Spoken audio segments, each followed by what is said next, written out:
So Asian countries are South East Asian nations. So इसमें 10 countries आते हैं: Thailand, Malaysia, Myanmar, Brunei, Philippines, Cambodia, Vietnam and many more. तो ये 10 देशों में भारत और इन दोनों देशों में जो व्यापार चल रहा है वो आज के डेट में $100 बिलियन का जा रहा है। सो अपनी सरकार का एक विज़न है कि इस व्यापार को हम दुगुना, तिगुना और 4 गुना बढ़ाएं। पूना एक ऐसा सिटी है जहाँ पे बहुत ज़्यादा यूथ है, बहुत ज़्यादा ऑटोमोटिव, इलेक्ट्रॉनिक्स, मैन्युफैक्चरिंग और हर सेक्टर में बहुत ज़्यादा पोटेंशियल है। सो आज minister of external affairs, minister of trade commerce and India Asian trade council ने भारत का पहला ऑफिस पुणे में चालू किया है। एंड मैं बहुत शुक्रगुजार हूँ कि I got an opportunity to become a trade commissioner for Maharashtra, Goa and Gujarat.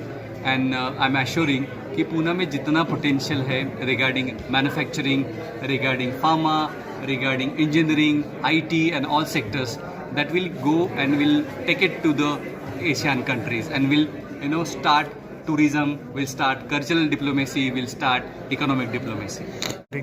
अगर हम लोग कीज एरिया देखें तो एजुकेशन एक बहुत बड़ा सेक्टर है। इन साउथ ईस्ट एशियन में भारत और इनका जो कल्चरल एक्सचेंज है बहुत सेम है। हम लोग लॉर्ड गणेशा को मानते हैं।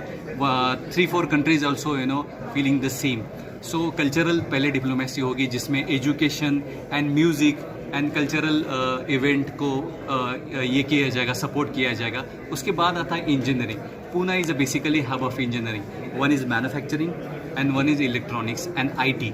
इन सारे में जितना भी ट्रेड और जितनी भी SMEs है उनको हम लोग एक प्लेटफॉर्म देके हम लोग वहाँ पे साउथ ईस्ट एशियन कंट्री के साथ डेलीगेशन लेके उनको कनेक्ट करेंगे। और भारत के जो भी SMEs ये करना चाहते हैं उनके लिए हम लोग ये कॉम्प्लीमेंट्री और एक बहुत बड़ा प्लेटफॉर्म दे। सो जैसे कि ट्रेड काउंसिल जो होता है वो बेसिकली एक सेंटर है जहाँ पे SMEs हर सेक्टर्स के, जैसे आपने बोला इलेक्ट्रॉनिक्स हो, इलेक्ट्रिकल हो, ऑटोमोबाइल हो, फार्मा हो या बायो इंजीनियरिंग हो, सो इस सारे सेक्टर्स के SMEs आते हैं and they are showing an interest for export and import. After that, checking their validation, we connect them to direct to the ministries of their countries, respective countries. तो उनके लिए बहुत आसान प्रोसेस हो जाता है। फिर उनके बाद अगर उस मिनिस्ट्री का कंसेंट अप्रूवल आ गया तो यहाँ से हम लोग डेलीगेशन लेके जाके वहाँ पे उन लोगों को डायरेक्टली उन गवर्नमेंट के साथ मिलाते हैं। अगर वो सारी प्रोसेस ईजी हो गई तो उसी दिन MOU होके that company should get a finance from that government। So ये बहुत बड़ी उपलब्धि है and I'm so fortunate that Pune is getting this first opportunity। बोला कि जैसे कि $100 बिलियन का आज के डेट में इंपोर्ट एक्सपोर्ट एशियन कंट्रीज में हो रहा है, उसको हम लोग 200, 300 और 400 कैसे लेके जाए। इंपोर्ट से ज़्यादा हम लोग अगर एक्सपोर्ट पे ध्यान दें तो भारत की जो इकोनॉमिक लेवल है, जो हमारा सरकार का जो सपना है कि हम लोग नंबर 3 की इकोनॉमी दुनिया की बने। एंड आई एम श्योर कि इतना पोटेंशियल पुणे में भारत की इन सारी उपलब्धियों में है तो हम उसको 3 गुना और 4 गुना बढ़ाना चाहते हैं।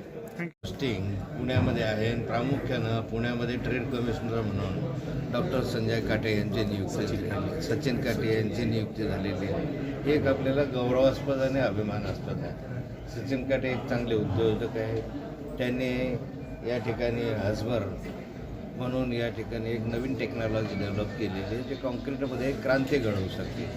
म्हणजे 200 किलोमीटरपर्यंत कॉन्क्रीटचा प्लॅन्ट आहे, त्या कॉन्क्रीटच्या प्लॅन्टला स्थायी प्लॅन्ट जुनं तिथून न्यावं लागतं, पण त्यांनी या ठिकाणी असा प्लॅन्ट तयार केला की 200 किलोमीटरपर्यंत त्याला कॉन्क्रीटने आपल्याला त्या प्रत्यक्ष स्पॉटवर कॉन्क्रीटीकरण करता येईल आणि यामुळे वेळही वाचेल, पर्यावरणाचा समतोल साधू शकेल, एन्व्हायरमेंटही मोठ्या प्रमाणावर व्यवस्थित होऊ शकेल।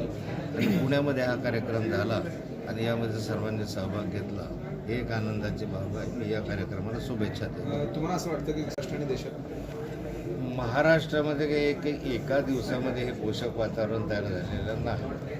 गेल्या अनेक वर्षामध्ये वर्षानुवर्षे ज्यावेळेस इन्फ्रास्ट्रक्चर हळूहळू उभं राहतं, ज्यावेळेस पायाभूत सुविधा मोठ्या प्रमाणावर आधी उपलब्ध झाल्या आणि आज त्याच्यावर कळस पोहोचतो अशी स्थिती आहे। एका दिवसामध्ये कोणतंही इन्फ्रास्ट्रक्चर, कोणतीही इंडस्ट्री, कोणताही उद्योग हा उभा राहत नाही। परंतु त्या आत्ताच्या कालखंडामध्ये जे काही आता चालू आहे, नवनवीन क्रांती आली आहे, नवीन नवीन देश आपल्याला जुळायला लागले आहे आणि आर्थिक क्रांतीमध्ये आपण पुढे जातो आहोत. मला वाटतं सर्वांच्या सहकार्यानं आपण याच्यामध्ये यश संपादन त्याची मॉडेल डेव्हलपमेंट त्यानंतर वाद आहे, म्हणजे याच्याबद्दल प्रत्यक्ष मतमतांतर आहे. सक्सेस होतं की नाही होतं हे मला नाही सांगता येत. प्रत्यक्ष काल याच्या संदर्भामध्ये उत्तर देऊ शकेल. धन्यवाद.